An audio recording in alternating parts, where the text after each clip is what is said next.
A couple of weeks ago, I shot a video sharing 9 surprising facts about Cape Town, whether you're staying here for an extended period of time like me or visiting for the first time.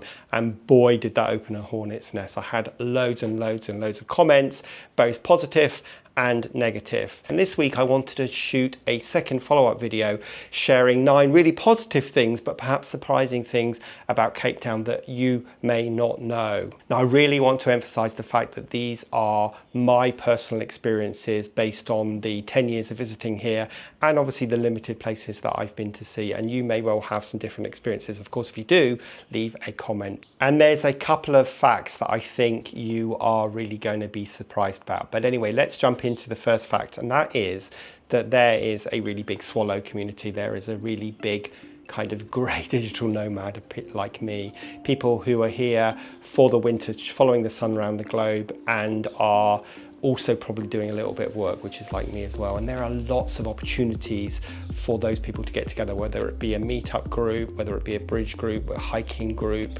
or a gay group. There are lots of things that we can do. The second surprising fact is how good healthcare is here. In fact, many people plan all of their healthcare checkups and procedures for when they're in Cape Town, and that's what I'll be doing in the future. And yes, it is private healthcare, but for us from Europe, it is extremely affordable and way more cost effective than the same procedure that you might do in the UK. So I want to share with you a couple of examples of things that have happened to me on this trip. And the first one, which I've alluded to a bit before, was that a couple of days after we landed, I got toothache, and it got worse and worse and it really spoiled the beginning of our trip. So I sort of apologise to James for being grumpy. I didn't get a lot of sleep. I wasn't very hungry. I couldn't drink, so I was on antibiotics. I ended up seeing 3 dentists, and then I had to go to a surgical dentist to get my tooth extracted. And not only did I get seen really quickly, but these were really cost effective, and it ended up costing me about £200. That's about just under $300 or 300 euros for 3 dental visits, 2 lots of antibiotics, an extraction, painkillers, and then a follow-up checkup as well. And then I've also been to see a dermatologist to have a couple of skin tags removed, but also to have a full body checkup for any dodgy looking moles and skin damage and all the rest of it. And you'll be glad to know that I got a clean bill of health, and that cost me £70. And goodness knows what that would cost me if I was doing it in the UK, but a lot more than £70. And again, I got seen really quickly. Now, the next fact I want to share with you, I think you'll be really surprised about. So the next fact I want to share is the fact that banking is really advanced here. A lot more advanced than in the UK, and definitely more advanced in the US. Pretty much a cashless society here. And once you've opened a bank account, which isn't too difficult to do as a non-resident, you just have to open a non-resident bank account. Then once you've got money in your account, you can do all sorts of things as well as banking. So you can also pay your electricity, you can top up your phone, you can buy lottery tickets, you can buy vouchers for all sorts of things from Netflix to PlayStation. You can also do things like book flights, book hotel rooms, buses, and so on, all through your banking app. So a lot more sophisticated, surprisingly, than in the UK and in the US. And as I said, everywhere you go, you can pay using Apple Pay or a credit card just by tapping. They also have a really good app here called SnapScan, and basically a lot of your bills, like at restaurants, will have a little barcode. You can just scan it and then you can pay it on your phone. You can split the bill between people on your phone. You can add a tip on and do all of it without having a waiter coming over with the scanning card. And of course, that way you can be sure you know exactly what you are paying. So banking in South Africa, surprisingly, is a lot more advanced. And I know often people are saying, how much cash should I bring? Well, I wouldn't bring very much cash at all, because you need cash for like tipping car parking people and the odd bit of cash here and there. But by and large, you don't need any cash. You just use your phone, or I pay for everything via my watch. Now, another thing that I was really surprised at, I had no clue about this, is how amazingly good the art scene is in Cape Town. So you can go to concerts both inside and of course summer concerts outside, like at Kirstenbosch Gardens, but there are also a whole bunch of theatres here. And the really good thing is that most of the tickets are going to cost you something around £15 to £25. Well, in the UK that would be 3 times that. And I've seen some really great things. I've seen Dear Evan Hansen, My Fair Lady was on this year. We also went to see the Miriam Makeba musical a few years ago. We've been to see some comedians, some ventriloquists. There's the Baxter Theatre Centre, and you can get senior citizen discounts there, and I count as one of those since I'm over 60. There's the Artscape Theatre, which is one of the main theatres over in the CBD district.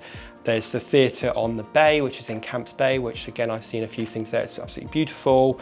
And also there's the Alexandra Bar and Theatre for more intimate performances. And the cost means that it becomes really affordable. So rather than it being a special occasion that you go out like you might in London, you can go out pretty regularly here and it's not going to break the bank. So the next surprising fact I want to talk about is Cape Town's amazing beaches. Did you know that Cape Town is the only city outside of Europe that has 10 blue flag beaches, which means they've been rated high both on the quality of the water, the quality of the beaches and the facilities in each of the beaches. Our favourite beach is Nordhook because it just goes on for miles and it's never really busy, but there are other great beaches as well, like at Hout Bay and over at Blueberg as well. So there are lots and lots of beaches. But the other surprising fact, I don't want to veer into the negative, but is that the water is bloody freezing. And I've said this before, because it's the Atlantic Ocean, it is really cold, and so you've got to be a pretty brave soul to go swimming. That's not to say that there aren't people swimming, because there are. It's just that I'm too much of a wimp to go into the sea, but nevertheless it is beautiful walking on the beaches, and there are many that you can choose from. The next surprising fact, and I think I've learnt this year, is that you can actually see whales all year round. Now, people go to Hermanus in sort of September and October, which is famous for seeing the whales. You can take boat trips that you can pay quite a lot of money, go to try and find the whales.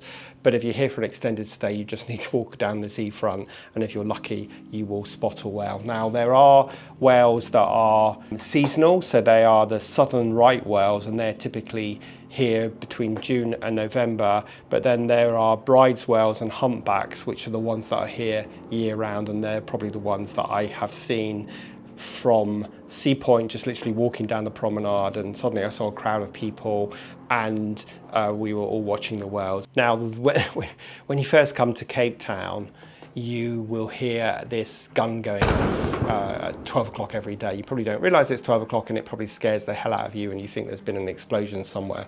Well, actually it is the noon boom tradition, and this has been a tradition for the noon gun since 1806, and locals use it to check their watches, to remind them that it's lunchtime, and also to scare the hell out of visiting tourists. And like I said, when I first heard it, especially when I've been staying closer to Signal Hill where it goes off, then it really was quite scary. So originally it was used to signal the time to ships in anchor at Table Bay, and it helped sailors maintain the accuracy of their chronometers, and it also notified the public when a ship was in trouble. And you can actually climb up Signal Hill to get a close-up of the gun and also of the city. Now, this next fact is really surprising. South Africa is basically a developing country, but in some respects it is way more progressive than other countries. And one of those areas that's really progressive is in LGBTQ plus rights and laws, which are in many cases more progressive than many European countries.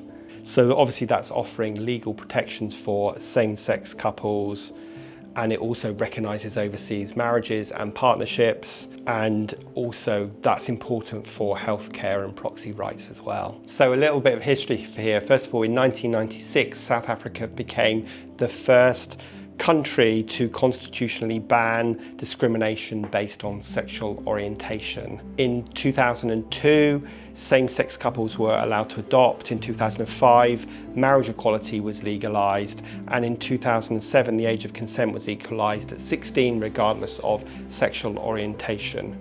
Now, if you compare that to the UK, well, in 2004, civil partnerships were created giving same-sex couples the same rights as heterosexual couples, and it wasn't until 2013 that same-sex couples were actually allowed to get married. So in many respects, South Africa was ahead of the game compared to the UK and, as I said, other countries when it comes to same-sex rights. And I think a lot of people are surprised at that fact. And the last fact I want to tell you about is the thriving movie industry in South Africa. That British period drama that you just watched, well, it was probably filmed here. In fact, since I've been here and I've been walking around, I've seen lots of film crews out filming things. So productions such as Outlander, Black Sails, Raised by Wolves were all filmed here. And obviously that's a great way of bringing money into the economy. Now, of course, I know that Cape Town has its challenges, but I wanted to create a video from my perspective about 9 really positive things and surprising facts about Cape Town. So I'd love to hear anything that you learned when you were here, either for a holiday or for an extended period of time. And is this a place that you would consider, like James and I have, as becoming your second home? Do leave us a comment and let us know. And just want to say thank you again for your feedback on the previous video, the good, the not so good, and the downright awful. I appreciate all of it. And if you haven't watched that video, then I will leave a link, I never know which side it is, to there so that you can go and watch it now. But otherwise, this is Rob and James signing off for now, and we will see you next Sunday.